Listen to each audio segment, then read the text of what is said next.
Hello and welcome to a new video here on my channel, here at commaik. I have dried out the basement on the northwest side of our house in recent years.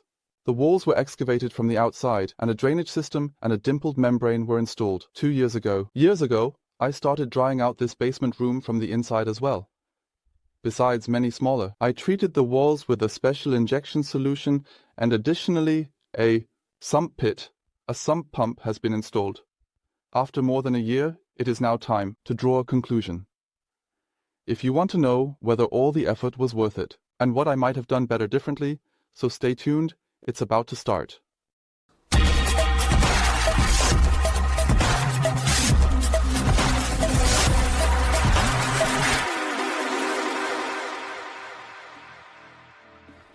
Our house is built into the slope on the northwest side. The basement is located in the corner of the house. Only rises about 50 centimeters out of the ground. Below this cellar, there is another cellar, which was previously used as a vegetable cellar, air raid shelter, and finally, as a coal cellar. The floor of the second basement is approximately 4 meters below the surface. Down here, it is cool and damp at nearly 10 degrees C throughout the entire year. The steel beams of the old ceiling were so badly rusted due to the moisture that I had to painstakingly tear out the basement ceiling. I will link the appropriate video for you in the top right corner and below this video description. I want to set up my new workshop in the upper basement area. The installation of the new ceiling has unfortunately been extremely delayed due to supply shortages caused by the coronavirus. Delayed. Nothing has happened yet. Therefore, I have used the interim period to work on this cellar, to continue drying it out so that my tools and building materials do not get damaged here later. For the drying out of this basement, I relied on various methods.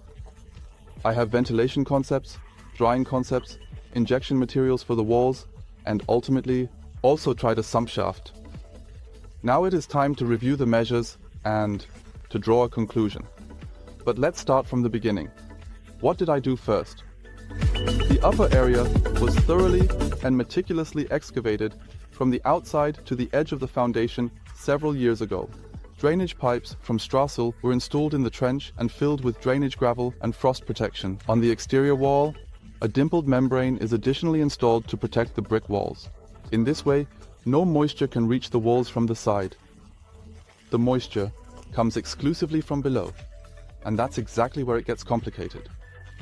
While the upper basement, consisting of approximately 60 centimeters to 1 meter thick brick walls, the walls in the basement are neither masonry still poured with concrete. The walls consist of a sand-gravel mixture which was probably solidified with cement. In some places, the imprints can still be seen clearly. Recognize the formwork boards. As you can see, I can move these stones with some effort. Take out this material mixture. This material, these walls are stable, enough to support the whole house. But the walls are not waterproof. During heavy rain or during long periods of rain, water seeps through the walls directly onto the floor, as you can see here. You can see here a hole from which a real trickle is flowing. The water is seeking. It makes its way from the outside past the drainage and collects in the lower area.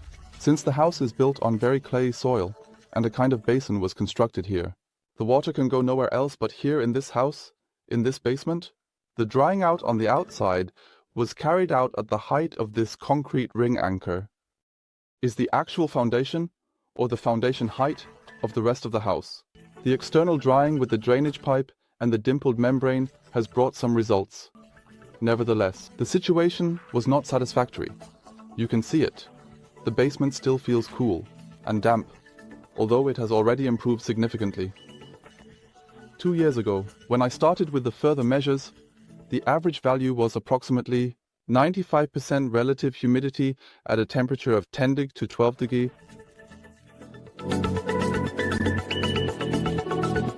To get rid of the increased humidity from the basement, I used the known methods. Ventilation rules were followed.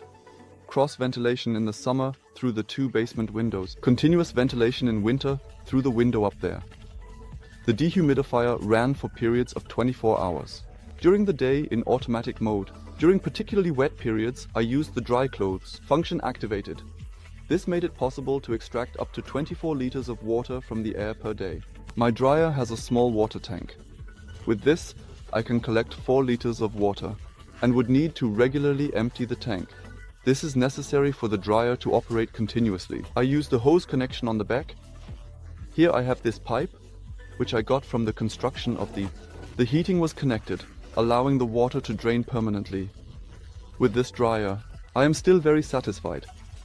Just take a look at the description under the video. I will link you to the other machines I used alongside the dry clothes. Materials. By purchasing the products, you support me and my channel without any cost to you. The price for you changes. Thank you very much in advance.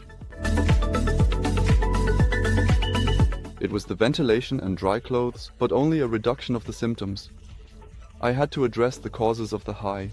Turning off the humidity was now getting really exciting. Since I had already been in another, I have had very good experiences with drying out the walls using an injection solution. I wanted to apply this method in this basement as well. When drying out the masonry with an injection solution is introduced into the masonry, which affects the walls, water repellent, thus hydrophobic. For this, I drilled holes in the masonry with a 12mm stone drill. The walls were drilled. The angle is approximately 30 degrees, and the depth of the holes should be up to about 2-3 of the wall thickness goes. In my case, however, I was only able to drill good 30 cm deep holes. I placed the holes at a distance of approximately half a brick, carefully and precisely ensuring that the alignment is perfect, so that the end at the ring anchor from the foundation is. On the other wall, where the moisture damage was significantly higher, I placed a second, a third, and even a fourth row, each offset by half a stone. To fill the injection solution, there are funnels in addition to the bottles. Funnels are open at the top. This makes refilling significantly easier. I still use the bottles. I prefer it because I have had better experiences with it. With the bottles, the liquid only runs slowly into the hole, and the air must come into the bottle through the drilling hole. Therefore, it runs the injection solution much slower in the masonry. Also, the liquid is very rarely, it has often leaked out of the drilled holes on the side. This happened to me more frequently with the funnels. I had to carefully seal the funnels at the drill hole each time so that nothing from the expensive liquid is lost. With the injection solution, I have tried out providers.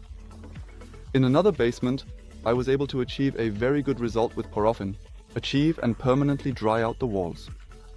I have also used Tobalin in a third basement, successfully used. Both methods have shown a significant effect after a few months. It was shown. Here in this basement, I used the product Siletrocken. The decisive factor was the significantly more favorable price compared to the other manufacturers. I have the Siletrocken in 25 liters, ordered canisters and then filled the bottles myself using a funnel. In total, the bottles were refilled 3 to 5 times with a total of approximately 200 liters of this liquid. I regularly documented the humidity and the moisture of the walls. At the beginning, the value at a room temperature of 9 degrees with 99% relative humidity. That is extreme. A lot. Currently, after a long period of rain, I have a relative humidity at a temperature of 12 degrees, humidity of 78%. That's definitely better, but far from what I envision. You can see below on the floor that it is still damp, as indicated by the dark spots. In the last few days, the snow has melted and it has rained a lot. Clearly more positive than the room humidity has developed the moisture of the stones. Initially, I have measurements received no value at all, because the measuring device can only measure up to a value of 20%. Currently, I have values between 5% and 7%. The value decreased after the masonry injection, dropped relatively quickly over a few months, and then stabilized at this value. Especially on colder days, when the dew point is relatively low, I can see moisture on the concrete ring anchor. Observe the formation of water droplets. I hope you can see that in the pictures. The wall is waterproof, and while the moisture in the air condenses on the cold walls, but it cannot penetrate the walls. Also, the moisture that comes up from below through the masonry can move upwards, cannot break through the ring anchor, because it is almost waterproof. By drying from the outside and sealing from below, the brick masonry in the upper part the area of the basement has dried out relatively well. Even the formerly damp and moist plaster is now dry and dusty. Once the new basement ceiling is installed, I can start building here, start a new workshop. Unfortunately, it did not work so well in the lower area. Some test injections were made into the sand-gravel mixture. Unfortunately, the walls are so porous that the liquid has completely disappeared into the wall within a few minutes. Immediately, condensation also forms on the walls next to the drilled holes. However, to address the entire wall, to seal it waterproof, I would probably need several hundred liters, if not even 1,000 liters, of injection solution is needed. This quickly raises the question for me about the effort involved. Benefit. Additionally, a complete sealing of the walls in this basement would prevent the water, probably lead to another spot under the house and let it come up there.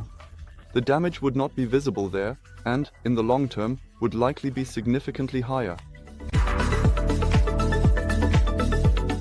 The heavy rainfall in recent months and years has also made it clear to me that a complete sealing of these walls would be difficult. On some days, they were heavy. Water has flowed through this wall. This water then accumulated on the floor collected in the lower basement and stood partially 10 centimeter, up to halfway of the first step, high. This water has then naturally penetrated into the surrounding walls and the humidity here in the room is further increased by evaporation. To further address the issue, I installed a soakaway and a pump chamber here last winter, installed in the basement. For this, I dug a 1 meter deep hole directly into the clay soil below. The foundation dug into which I have anchored a DN 315 kg pipe. I have connected the pipe to the pages with several small holes are provided so that the water can flow in well. The underside of the pipe is completely open. By the way, that was a big mistake. The first pump, the one I had placed in the soakaway, has sucked up the drainage gravel that is on the bottom and thus destroying itself. I had placed the pump on a brick about 6 meters above the gravel. Set up, but the suction power was simply too strong. Therefore, I recommend using a fleece from below or to install a filter. In my opinion, the easiest solution would be an end cap for kg pipes, to provide with small holes and to insert these at the lower end of the kg pipe before it is installed. Unfortunately, after a few months, the integrated float switch. The old pump was getting stuck more and more often. The pump then wouldn't run at all, or what I considered. I felt it was worse. It ran continuously and did not shut off anymore.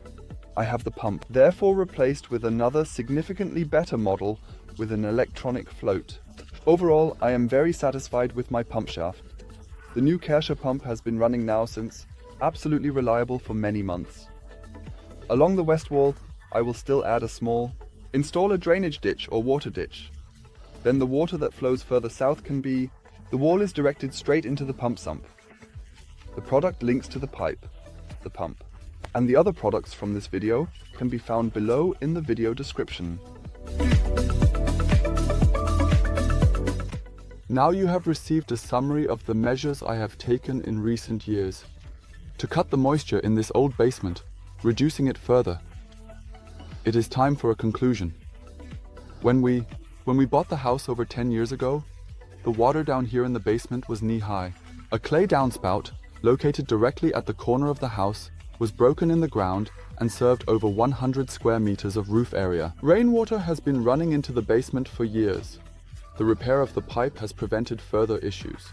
Damage was extremely limited. Nevertheless, the walls were completely soaked after prolonged rainfall and the water was standing in the basement. With the waterproofing from the outside, the situation has further improved. In the other basement areas, where the drainage runs at the foundation level, the basements have now achieved a livable climate. The ventilation and the drying devices were certainly a small support to dry the basement. However, they were not sufficient to do so, only treated the symptoms, which makes no sense in the long term. Only the waterproofing of the walls treated with the injection solution achieved a sustainably better result. The effort is manageable. Drilling the holes and filling and inserting the bottles took a few hours of time. After that, I handled the bottles once a day, refilled. Later only every 2 or every 3 days. The injection fluid has above a concrete ring anchor has created a water-repellent barrier layer. Since the wall is waterproofed from the outside, the upper area of the basement with the brick walls was protected by drainage and the dimpled membrane, drying relatively well. I am fairly satisfied with the result, even though I am still far from I am finished. In the lower area, the use of the injection solution is also possible. The porous walls would, in my opinion, not justify the material usage and thus the costs, more justified. My goal is to once again address the exterior around this basement, to pour a massive concrete base 2 to 3 meters wide to divert the surface water from the outside cannot even reach the house. Until then, I have been using the pump in my drainage shaft, but a good solution. The construction took me 1 day of work, and also, the material costs were manageable at approximately Euro 250, including the pump. What solutions are available for? Have you used waterproofing for basement walls? What are your experiences, especially with such old ones, houses with such special walls? What would you perhaps do differently? Write me your thoughts. Leave your opinion in the comments under this video and give me feedback. Please subscribe to the channel with a subscription so you don't miss any of the following videos. A like would also be appreciated. Great. Of course, I am really happy if you support my channel financially by subscribing. Buy products as needed through my product links in the description. For you, nothing changes regarding the price, but I can continue to produce new videos. Thank you very much. Until next time.